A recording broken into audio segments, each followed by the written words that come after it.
প্রেম জেগেছে আমার মনে বলছি আমি তাই, আমি ভালোবাসি তোমায় আমি চাই। উড়ি উড়ি বাবা, উড়ি উড়ি বাবা, কি দারুণ। বলো, সত্যি ভালোবাসার নয় এটা?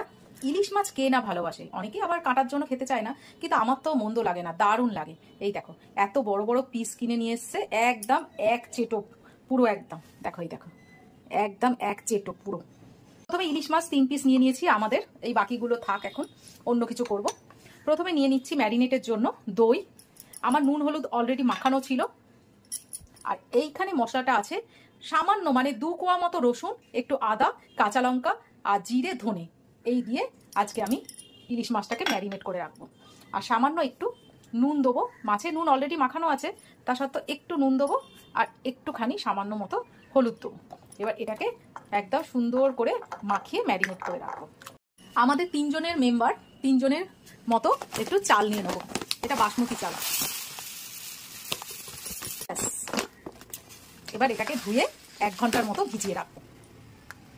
কড়াইতে রিফাইন অয়েল দিয়ে দিয়েছি। এইবারে কি করবো, আলুগুলো ভেজে নেবো। আলুগুলো আমি 80% ভেজে নিয়েছি, এবার আলুগুলোকে আমি তুলে রাখবো এক এক করে।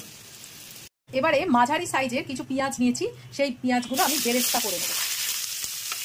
বেরেস্তা ভাজার সময় না একটু যদি সামান্য চিনি দিয়ে দেওয়া হয়, তাহলে বেরেস্তার কালারটা খুব সুন্দর আসে।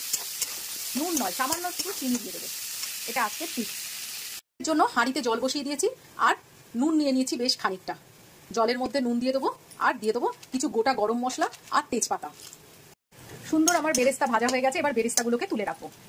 কড়াইয়ের মধ্যে আর একটু তেল নিয়ে নিয়েছি, এইবারে আমি ইলিশ মাছগুলো একটু গ্রেভি সমেত কষিয়ে নেবো।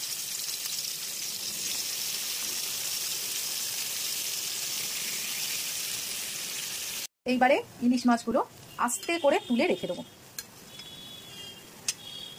এইবারে এই গ্রেভির মধ্যে সামান্য একটু জল দেবো, আর ফ্লেমটাকে হাই লেভেলে রেখে আলুগুলোকে আরেকটু এই গ্রেভির মধ্যে, আমার এমনিতেই আলু সেদ্ধ করা আছে, তাও একটু গ্রেভির মধ্যে নেড়ে নেবো, যাতে গ্রেভির রসটা আলুর মধ্যে ঢুকে যায়। ভাতটা আমার একটু ফুট ধরেছে, তখন আমি এই জলের মধ্যে কিছুটা রিফাইন অয়েল দিয়ে দেবো, এই 1.5 চামচ মতো। সবকিছু নিয়ে বসে পড়েছি, এতক্ষণ কিন্তু আমি কিচ্ছু বলিনি যে আমি কি করছি রান্না। এটা দেখার পরে তোমরা নিশ্চয়ই বুঝে গেছো আমি কি করছি। হ্যাঁ, আমি আজকে বিরিয়ানি করছি, তবে কোনো মাটন চিকেন বিরিয়ানি নয়, আমি আজকে করবো ইলিশ বিরিয়ানি। আর সেটা কড়াইতেই করবো, কেন কড়াইতে দেখাতে সুবিধা হবে, আমার কাছে না ডেচকিটা নেই, আর হাঁড়িতে দেখাতে খুব অসুবিধা হবে, এই জন্য আমি আজকে প্রথম কড়াইতেই করছি। আচ্ছা, প্রথমে আমি একটু তেজপাতা দিয়ে দেবো, যাতে নিচটা ধরে না যায়। এরপরে আমি ভাত দিয়ে দেবো।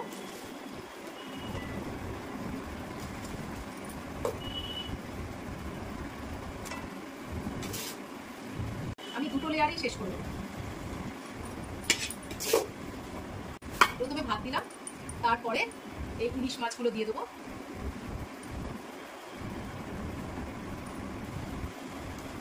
তারপরে দিয়ে দেবো বেরেস্তা,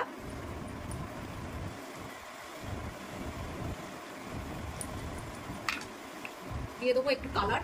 দুধের মধ্যে আমি জাফরান আর কালার দুটোই মিশিয়ে রেখে দিয়েছিলাম। এরপরে দিয়ে দেবো একটু ঘি,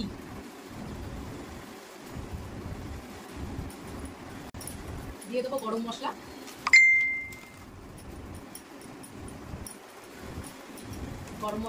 আর বিরিয়ানি মশলা। আচ্ছা, আমি কিন্তু একটা জিনিস একটু বলতে ভুলে গেছি, যে আমি যখন ইলিশ মাছটা করছিলাম আমার গ্রেভিতে আমি একটু পেঁয়াজ বাটাও দিয়েছিলাম, এটা তোমরা অ্যাড করে দেবো। একটু বিরিয়ানি মশলা দিয়ে দিলাম একটু খোয়া ক্ষীর,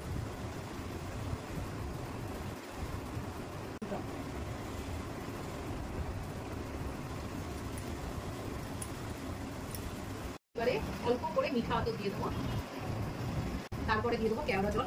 এটা ইনোর শিশি, কিন্তু কেওড়া জলই আছে, আমার ওই বোতলটা ভেঙে গেছে। আর দেবো গোলাপ জল। ওয়াও, এইগুলো দিলেই না আলাদা বিরিয়ানির গন্ধ আসতে শুরু করে দেয়। এরপর বাকি ভাতটা কভার করে দেবো। এইবারে দিয়ে দেবো বাকি কালারিং দুধটা,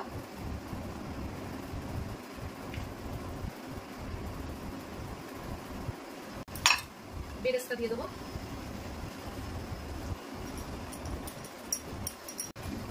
দিয়ে দেবো একটু মিঠা আতর, একটু কেওড়া জল, একটু গোলাপ জল, একটু কি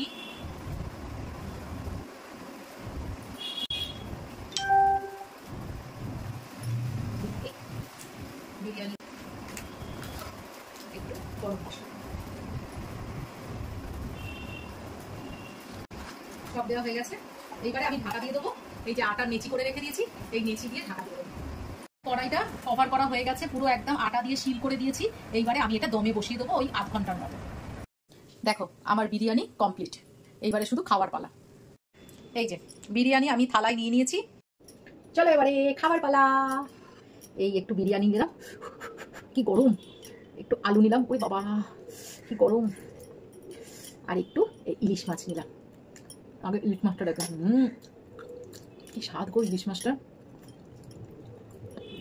অনেক সময় বড় ইলিশ মাছ হলেও না স্বাদ হয় না, কিন্তু এই ইলিশ মাছটা যখন আমি ভাজছিলাম না, কষাচ্ছিলাম, তখনই বুঝতে পেরেছি ইলিশ মাছটা স্বাদ হবে। এই এখন খাবো। এই যে